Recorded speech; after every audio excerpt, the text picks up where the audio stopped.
Hi guys, magandang araw po sa lahat. Share ko lang po itong barang aking na-hunt. NGC 1 piso, year 2018. Guys, kung bago ka lang sa aking channel, huwag mong kalimutan mag-subscribe, mag-like at mag-comments. So kung kayo nakapag-subscribe na, umpisa ko na po pagtalakay sa barang ito. Itong barang ito ay NGC 1 piso, year 2018. Error po ang baryang ito. Yan po ang ating hahanapin kung saan banda ang kanyang error. So guys, umpisa ko na po ang pagtalakay ng baryang ito.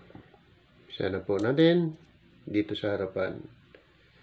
Ito po yung harapan ng 1 piso. So dito wala tayong makikitang error. Pag ito'y binaliktad natin, yan, makikita na po natin ang error. At ito na po yung error niya po. Makikita niyo po yung bukol na to na para siyang dahon. Ito naman po yung pangalawa. Yan.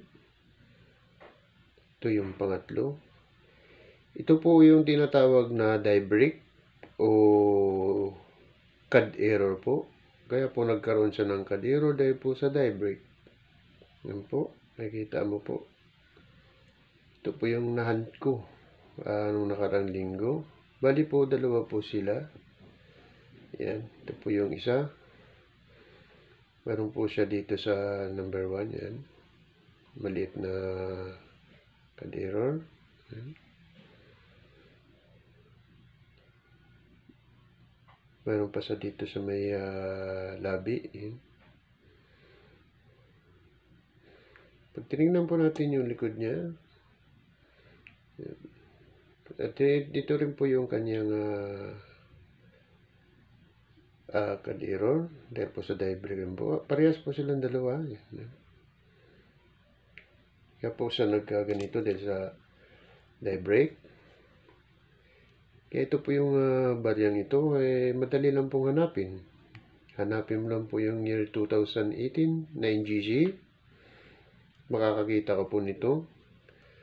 Ito po ay common na lang na error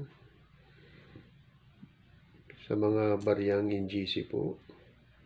Kaya sana po mapanood yung video ito. At sa mga coin hunter natin po, huwag tayo magsawa sa paghahunt ng barya natin pong gusto makuha. Yan po yung mga error na ating hinahanap.